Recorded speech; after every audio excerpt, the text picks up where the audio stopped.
Hello, welcome. Thank you for joining us on this edition of News 2. I'm Sandra Gumansing. Topping our newscast, it was a grisly Monday for St. Croix as two bodies burned beyond recognition were found inside a burning home on Monday night. According to police reports, a loud banging sound was heard coming from a neighbor's home, followed by a discharge of gunfire. Officers were dispatched to the scene to find the residence ablaze, and the Virgin Islands Fire Service arrived and extinguished the fire. That's when the two bodies were found. The identity of the victims will be confirmed once an autopsy has been performed and the next of kin has been notified. We have not made any positive, as far as I know as yet. Same way the suspects would torch a car for the purpose of destroying any and all evidence. I believe in this case that was similarly done. I think to ascertain based on the identification that the neighbors might provide to us, see what kind of records we can get, whether it's dental or whatever, to provide us with a more of a positive type of identification. Meanwhile, here's an update on a shooting. The deceased in the shooting incident that occurred on Saturday, October 24th near the Hala Hala nightclub has been identified as Rujkumari Hendrickson, 42, a resident of Texas. At roughly 4:15 a.m. on Saturday, October 24th, 2015, the 911 emergency call center notified officers that shots had been fired in the area of the Hala Hala club located on Conprincensgata. Officers discovered an unresponsive female who had sustained numerous gunshot injuries about the body.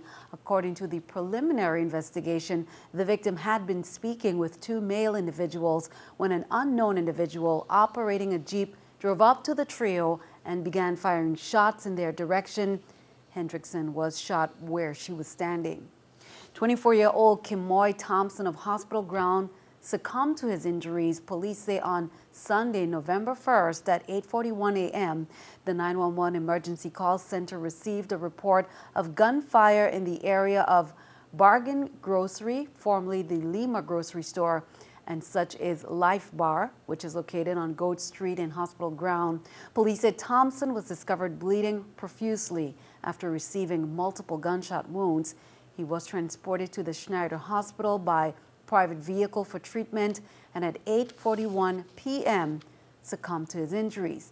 Anyone with information is asked to phone the Major Crimes Unit at 340-714-923 extension 5617 or the anonymous tip service Crime Stoppers USVI at 1-800-222-847 or any of the other following numbers if you can assist in any of these investigations.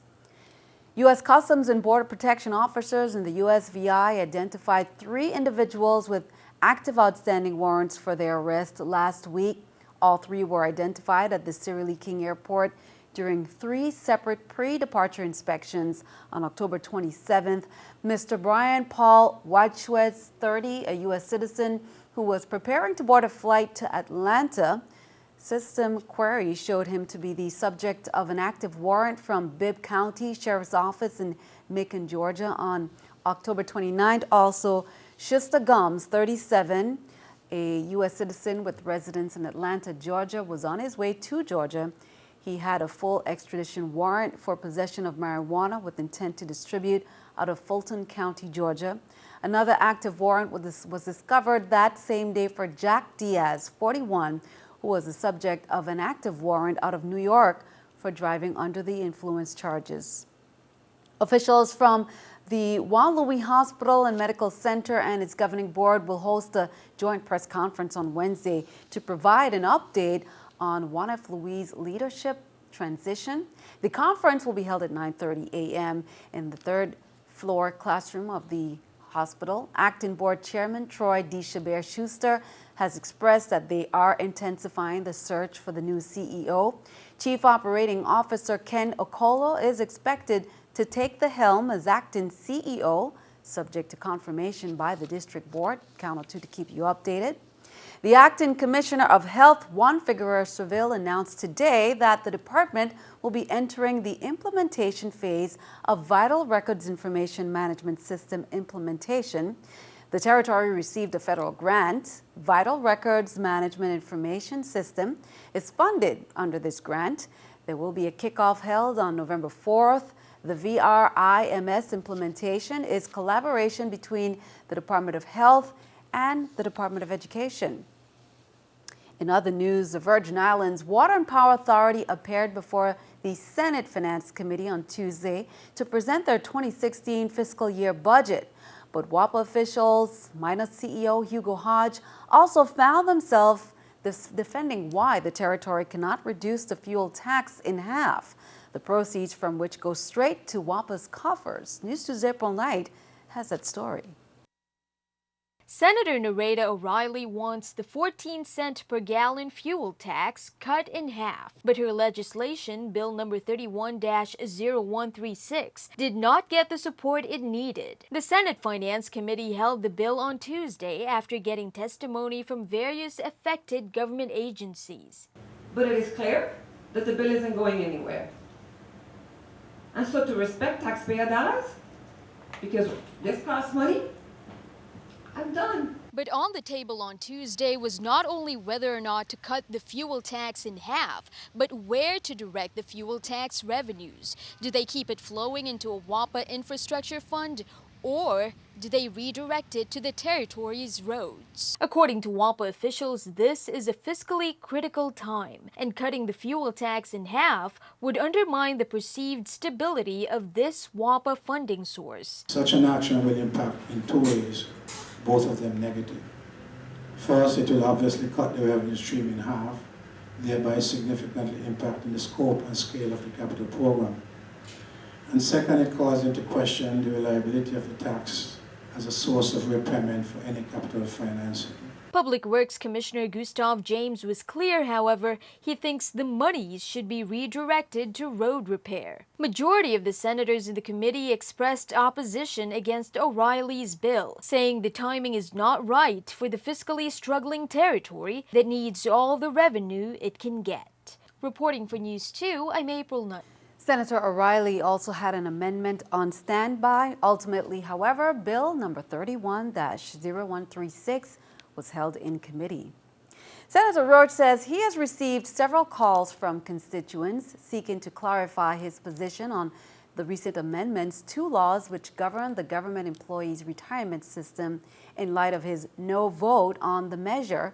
Roach says he was troubled by the measure for several reasons, including the fact that a review of the measure requested from the legislature's legal counsel had not been completed prior to the vote. Roach said it was important that the measure be costed out to see how the changes would affect the measure's overall value to the system. Apartment hunters beware. If you're looking for apartments in the territory on sites like Craigslist, it's always best to be careful with your transactions. One scam that has happened before is now popping back up in online bulletin boards.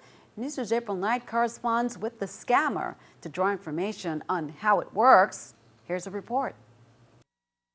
Beautiful, well-kept, great location, and reasonable price. These words could lure any apartment hunter browsing sites like Craigslist for rentals in the territory. But in the end, it could cost you thousands of dollars. A rental scam is popping up on online retail bulletin boards like Craigslist, and this is their modus operandi. They dangle an irresistible home in front of a potential buyer, complete with a real address. This one bedroom, for example, purports to be A1 Harbor View Villas. The scammer would say he's not on island but can arrange for a secure transaction through a service familiar to the buyer. This scammer says he's doing it through UPS Property Rentals, supposedly a new service by the courier company. They say they'll give you the keys after you pay the first month and deposit through MoneyGram or another money transfer service. They say you can get your money back if you don't don't like the apartment, but once you send that money, you never hear from them again. It's a very elaborate scam. The scammer even sends you pictures that are supposedly of his family, but all these pictures are stolen. ScamWarner.com reports this same modus as a scam. One way to protect yourself from scams like this is to look up the address. NEWS2 went to the VI Recorder of Deeds website and found information on the real owners of the property, including deeds and mortgages. The DLCA cautions residents if it's too good to be true, it probably is, and it's best to be over-vigilant than lose hard-earned money to scammers. Someone's on to the latest scam, well then they go back to the lab and cook up a new one. As a rule, if it's too good to be true, ignore it, disregard it. Reporting for NEWS2, I'm April Knight. And speaking of the DLCA, the Committee on Government Services, Consumer and Veteran Affairs last week took testimony on Senator Samuel Stannis's bill, which is an act amending the Virgin Islands Code relating to various provisions of the Trade and Crafts Code. The bill seeks to add a fiber optic licensing board reflecting penalties and procedures for licensing throughout the code for practicing the trade. Devon Carrington, Commissioner of DLCA, said his department fully supports the bill. Commissioner Carrington told committee members that DLCA does not have a licensing category designated for fiber optic installation. The bill was voted out of committee with a favorable recommendation and sent to the Rules and Judiciary Committee for further consideration. Turn our attention overseas. The great debate over the GOP debates ended without any agreement after an emergency meeting by the campaigns to present networks with unified demands for debate terms unraveled Monday night. This as President Obama takes a swipe at the Republican squabble. Stacey Cohen has the story from Washington. A last-minute effort to unite GOP candidates on debate reform is an epic fail. The Carson campaign organized a Sunday night meeting for candidates to create a letter of demands to debate media sponsors. It didn't happen. Donald Trump plans to negotiate on his own. I don't really care that much. I want a room, I want a podium, and let's get going. John Kasich, Chris Christie, and Carly Fiorina also bailed. Colorado Senator Cory Gardner, who just endorsed Marco Rubio, calls the debate drama a distraction from the real issues. Ultimately, it's not going to come down to the insider games about whether the debate rules are right. It's going to come down to the American people. Even President Obama weighed in, taking a jab at Republicans' debate complaints from folks who boast of great negotiating prowess. When I talk to Putin, he's going to straighten out.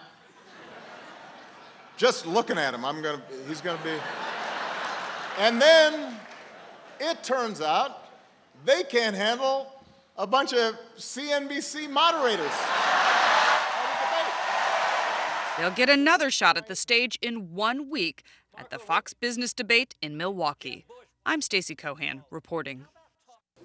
And keeping an eye on the economy, here's a look at the New York Stock Exchange with our Stock Market Watch. While U.S. Treasury yields rose on speculation about a possible December Federal Reserve interest rate hike, big tech and energy sector gains drove U.S. stocks higher today as an index of 100 major NASDAQ companies finished at a record closing high, driven by technology stock.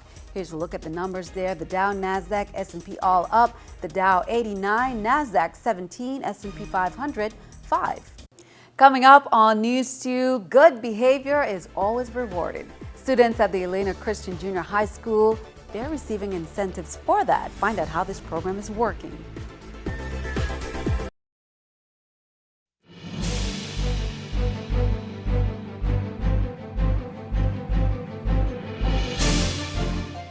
Welcome back. The Senate committee took testimony on Bill number 31-0157 recently, which was sponsored by Senator Rivera O'Reilly.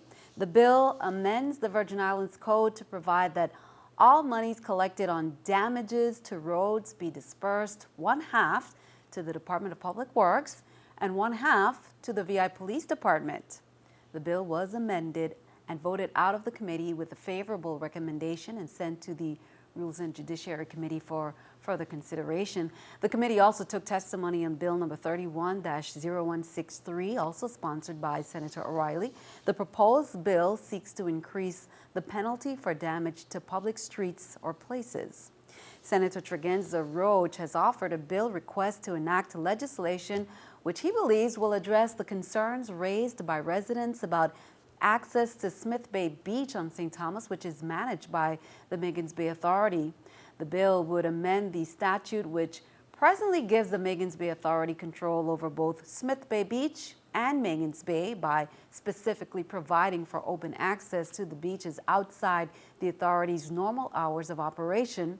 The bill would require residents to comply with rules and regulations the authority has put in place with regard to the safe and orderly use of the beaches, but would specifically prohibit the authority from creating any barriers to access at any time.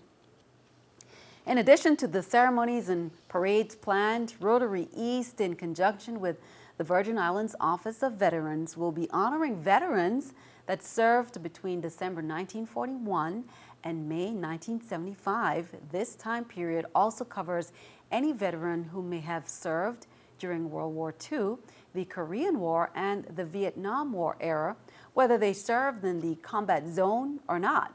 What qualifies a veteran for this honor is the fact that he or she served in the United States Armed Forces honorably during this time frame. The event will take place on St. Thomas at 6 p.m. on November 12 at Ivana Udoracan High School's auditorium.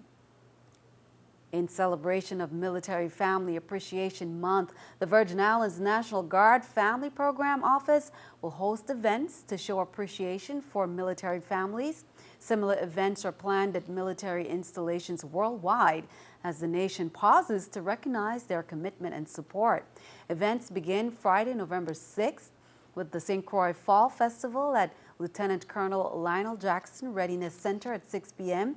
and continues throughout the month. On St. Thomas, National Guard Family Month events kick off on Wednesday, November 11th with the Veterans Day food sale at the Fort Christian parking lot and the St. Thomas Fall Festival at the Sergeant First Class Leonard Francis Readiness Center Drill Hall.